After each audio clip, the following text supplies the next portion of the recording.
Joining us now is Dan Perry, the former Middle East editor for the Associated Press.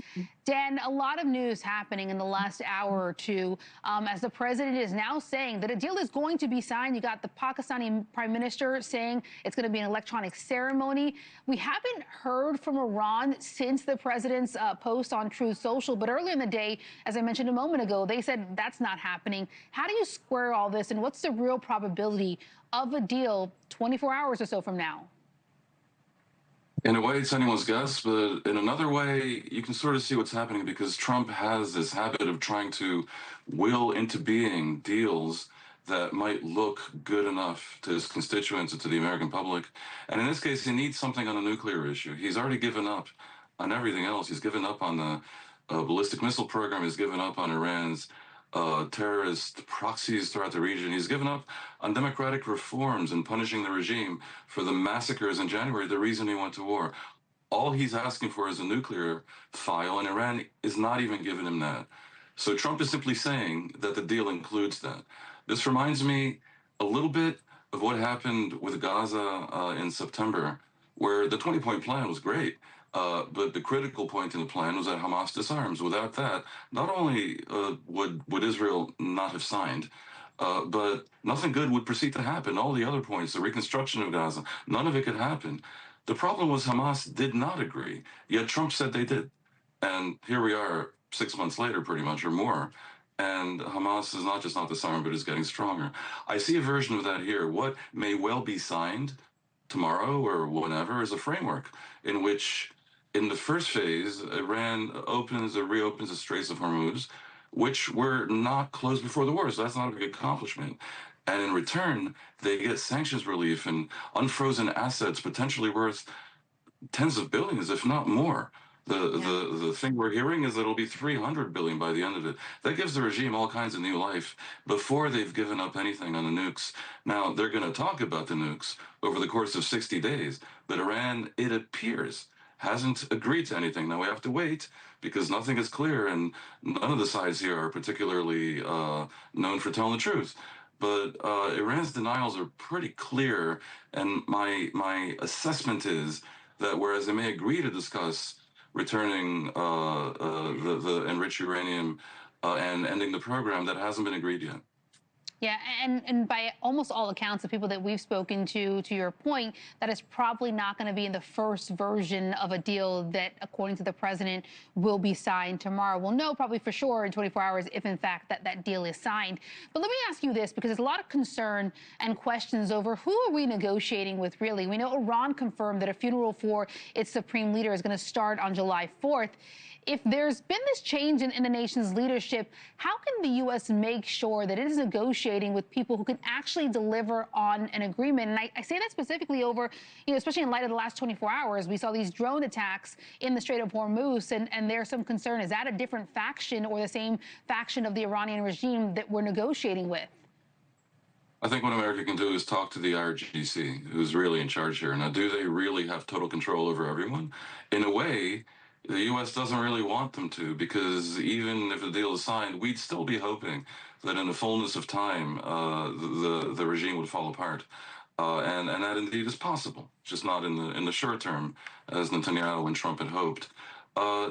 Whether or not the infighting is at the point where the drone attacks are conducted by rogue elements, very hard to say. I suspect not. I think a deal that you reach with the IRGC that rather clearly, essentially staged a soft military coup in the course of the war, they really do have the power. And I say coup because it made more clear what was probably always the case before. It involves a change, but it's also a clarification, because these clerics never had legitimacy that comes from popular support. It was always a story. Yeah. And the politicians never had any legitimacy. They're not really elected. They're vetted and then confirmed. So the IRGC has been in power, I would say, in one form or another for essentially the past 46 years. Dan, before I have to let you go, let me ask you this. Former Republican Georgia Congresswoman Marjorie Taylor Greene sat down with NewsNation's Henna Doba. That full interview is going to air later on Prime at 9 p.m. here on NewsNation. But I want to play a portion of what she had to say about a potential deal. Take a listen. The president has said, I think, approximately 38 or 39 times before that he has a deal with Iran. I think for many of us, we'll believe the deal when we see it actually inked and signatures signed. Is there anything in this moment that makes you feel like maybe this time is different? Yeah, I think Trump has been basically desperate for a deal, and it seems clear that right now he's willing to accept this phased process that is all Iran is offering. I have to say, a little bit disgraceful for the Americans who entered the war with such successes and had reason to believe that they could really punish this regime and maybe remove it from power. That currently they appear to be begging for a deal to such a degree that the Iranians are obviously feeling like, strategically speaking, because of their very clever use of asymmetric means, they've won the war and they have all the cards, simply because uh, uh, Trump never messaged to the world that the blocking of the Strait of Hormuz is likely to happen, and this will involve some economic pain. So Yeah. the world was not ready for this at all, whereas the Iranians, being more or less diabolically prepared to have their people suffer for years, can go on as long as they need to. To that point, and I'm kind of out of time here, but I just want to give you kind of a quick pushback from the White House and the administration, because they have said, and I'm sure they will, if they saw this, they would say, well, the Iranian regime is in financial and economic pain given the blockade. They're not able to get their oil out, that's really their leverage here. What's your sense of the truth of that? Well, the proof is in the pudding. Who's looking like they want a deal? The Iranians or the Americans? And we all know why.